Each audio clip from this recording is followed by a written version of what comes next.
नमस्कार साथियों, मैं जितेंद्र एथलेटिक्स कोच। और आज की ये वीडियो स्पेशली उन सारे एथलीट्स के लिए है जो अभी स्पोर्ट्स शुरू कर रहे हैं, उन सारे लोगों के लिए है जिन्हें नेशनल गेम्स के बारे में नहीं पता है नेशनल गेम्स क्या होते हैं। जैसा कि आप अभी देख रहे होंगे 38वें नेशनल गेम्स जो कि उत्तराखंड में चल रहे हैं, उत्तराखंड के डिफरेंट डिफरेंट डिस्ट्रिक्ट्स में चल रहे हैं। ये 38वें नेशनल गेम्स हैं। तो इन गेम्स में कौन कौन से एथलीट पार्टिसिपेट करते हैं, क्या एज कैटेगरी होती है, स्टेट गवर्नमेंट की तरफ से क्या सुविधाएं मिलती हैं, नेशनल में मेडल आने पे क्या मिलता है, और ये जो गेम है ये और सारी गेम्स से डिफरेंट कैसे है। तो आज की ये वीडियो में मैं आपको सारी चीज़ें समझाने वाला हूँ। अगर आप मेरे चैनल पर नए हैं तो आप चैनल को सब्सक्राइब कर दें ताकि जब भी मेरी कोई नेक्स्ट वीडियो अपलोड होती है तो नोटिफिकेशन आपके पास सबसे पहले आए। नेशनल गेम्स इंडिया का ओलंपिक, इससे बड़ा कोई गेम नहीं है। आपने देखा होगा हर साल देश में काफ़ी तरह के नेशनल्स होते हैं, बट वो नेशनल्स वो चैंपियनशिप होती हैं। बट नेशनल गेम्स 4 साल में एक बार आता है।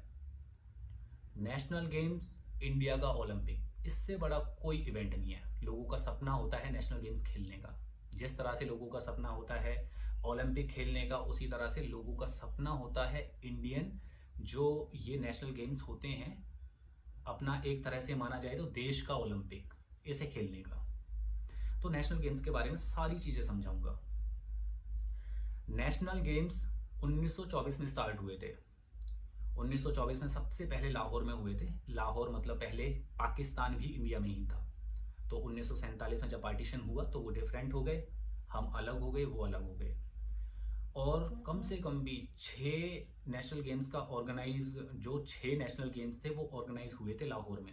लाहौर से ही नेशनल गेम्स स्टार्ट हुए थे। वो फर्स्ट जो एडिशन था वो लाहौर से स्टार्ट हुआ था। पहले जो ये गेम्स थे 2 साल के अंतराल में होते थे। इन्हें पहले इंडियन ओलंपिक गेम्स के नाम से जाना जाता था।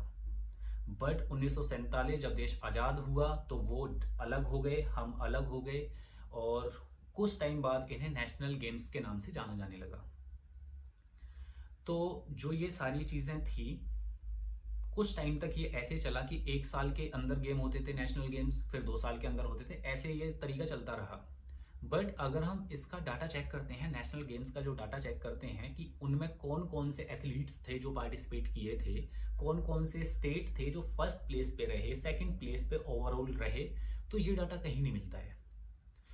1985 में इसे एक समर ओलंपिक्स का फॉर्मेट दे दिया गया कि ये गेम्स जो होंगे 4 साल के अंतराल में होंगे। ऐसे नहीं होगा कि 1 साल में होंगे, 2 साल में होंगे। बट उसके बाद में भी यही तरीका चलता रहा कि 2 साल में हो गए, 1 साल में हो गए, 3 साल में हो गए, ऐसे चलता रहा। हो सकता है कुछ प्रॉब्लम्स रही होंगी, उसकी वजह से ये गेम्स इतना टाइम के बाद होते थे या फिर इतना जल्दी हो जाते थे। बिल्कुल कुछ ना कुछ प्रॉब्लम्स रही होंगी। बट 2002 के बाद में ये एक सिस्टमेटिक तरीके से चलने लगा। 2002 में हुआ, 2007 में हुआ, 11 में हुआ, 15 में हुआ, 19 में होने वाला था तो 19 में किसी वजह से नहीं हुआ, तो वो 2020 में होने वाला था। वो 2020 में कोविड की वजह से नहीं हो पाया। तो वो हुआ, फिर कोविड जैसे ही फिनिश हुआ तो 2022 में हो गया। मतलब 19 वाला जो एडिशन था वो 2022 में हो गया। अब जो 2023 में होने वाला था, 19 के बाद में 23 में होता, क्योंकि 4 साल कंप्लीट होते हैं, तो वो 23 वाला 23 में हो गया। अब उसके बाद में 24 का गैप रहा, 24 में कोई नेशनल गेम्स नहीं हुआ, 25 में फिर से हो रहा है। 28 जनवरी से लेके 14 फरवरी तक नेशनल गेम्स ऑर्गेनाइज हो रहे हैं उत्तराखंड के डिफरेंट डिफरेंट डिस्ट्रिक्ट में। तो ये है नेशनल गेम्स। इन नेशनल गेम्स में 33 स्पोर्ट्स हैं, और कोई भी प्राइवेट फेडरेशन, मैंने पहले भी वीडियोस बनाई हुई हैं प्राइवेट फेडरेशंस के ऊपर। प्राइवेट फेडरेशंस के थ्रू आप अगर कोई भी कंपटीशन खेल रहे हो वो वैलिड नहीं माना जाता है इंडिया के किसी भी जो ये गवर्नमेंट फेडरेशन वाले सर्टिफिकेट हैं, गवर्नमेंट जितने भी कंपटीशन ऑर्गेनाइज कराती है उनके अंदर। तो इसलिए मैं हमेशा बोलता हूँ, आप मेहनत कर रहे हैं तो आप रियल कॉम्पिटिशन्स खेलो, उनके चक्कर में मत पड़ो। जो प्राइवेट फेडरेशन है उनकी तरफ से आपको सरकार की तरफ से कोई भी हेल्प नहीं मिलेगी, इसलिए गवर्नमेंट वाले जो फेडरेशन वाले कंपटीशन है उन्हें खेलो। तो अब हम बात करें, जो ये मैं इसके बारे में आपको और भी अच्छे तरीके से इसलिए समझा सकता हूं क्योंकि अपने 2 बच्चे नेशनल गेम्स में पार्टिसिपेट करने जा रहे हैं। एक तो शाकिर मलिक जो कि हमारे पास ट्रेनिंग करता था, 1 साल पहले उसका सिलेक्शन हो गया national centre of excellency NCOE में, अभी वो इंडियन कैंपर्स जो इंडियन एथलीट्स हैं उनके साथ में ट्रेनिंग करता है बेंगलोर के अंदर, वो एनसीओई में है। तो उसका सिलेक्शन वहां हो गया था। तो है तो अपना ही बच्चा, तो एक तो अपना वो बच्चा जा रहा है और एक अपनी लड़की जा रही है चंचल जाखड़, जो कि 1500 मीटर अभी जूनियर नेशनल में भी मेडल था, और वो लड़की का सिलेक्शन हुआ है नेशनल गेम्स के लिए। तो आपको इसलिए मैं बड़े अच्छे से समझा सकता हूँ क्योंकि अपने बच्चे नेशनल गेम्स जा रहे हैं और मेरे लिए भी बड़ी खुशी की बात है कि मेरे बच्चे नेशनल गेम्स में पार्टिसिपेट कर रहे हैं। जिस तरह से मैंने पहले बोला, इंडिया का ओलंपिक, इंडिया का सबसे बड़ा इवेंट, तो अपने बच्चे उसमें पार्टिसिपेट करने जा रहे हैं। और अगर हम इसमें बात करते हैं कि इसमें सिलेक्शन कैसे होता है, इसमें सिलेक्शन के लिए अगर हम बात करें तो टॉप 16 जो बच्चे होते हैं ऑल ओवर इंडिया, तो वही बच्चे इसमें पार्टिसिपेट करते हैं। अब ऐसा भी हो सकता है कि एक स्टेट से अगर 5 बच्चे ऑल टॉप 16 में हैं तो वो तो कैसे जाएंगे, फिर ऐसा नहीं होगा। जो टॉप 2 हैं, जो पहले फर्स्ट और सेकंड बच्चे हैं जो स्टेट के, फर्स्ट सेकंड जाएंगे। और अगर एक और कोई ऐसा होता है क्योंकि टॉप 2 और मैक्सिमम जो एंट्री हो सकती है वो 3 की हो सकती है, तो वो तीसरा भेज सकते हैं। ये एक क्राइटेरिया होता है स्टेट की तरफ से। अब एज वाली जो बात है, एक तो अंडर 20 मतलब 18 से लेकर 20 वाली कैटेगरी से बच्चा जा सकता है और सीनियर से तो जाएगा ही जाएगा।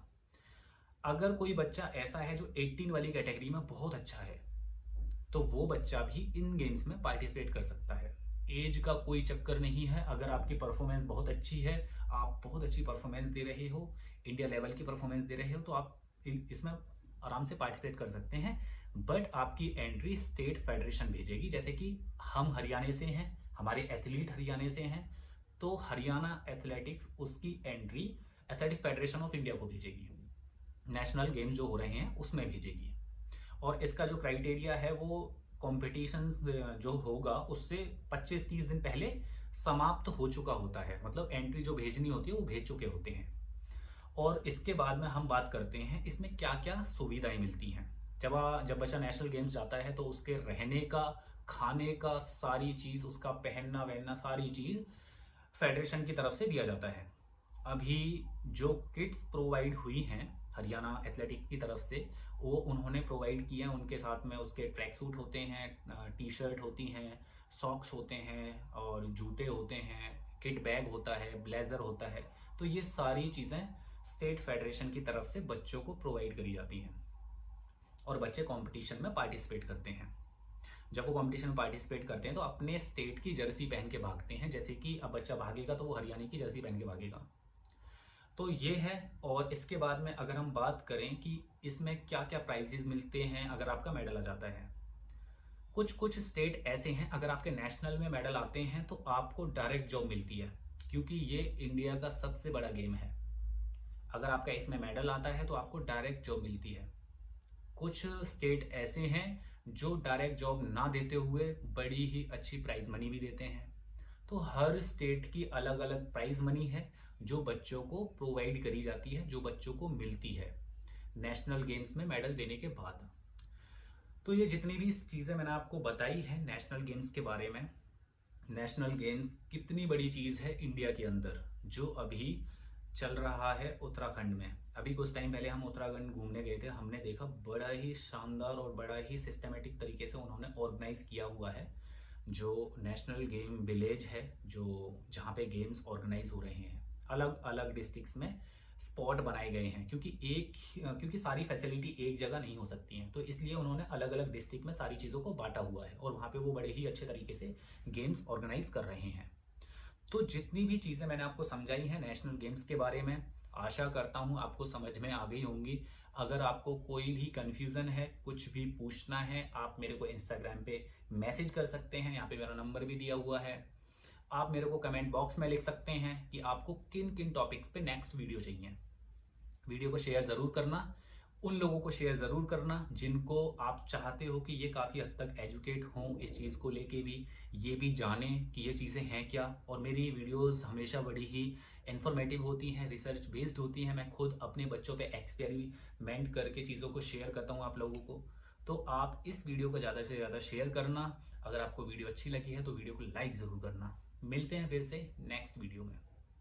do da do da do da do da do da do do da do da do.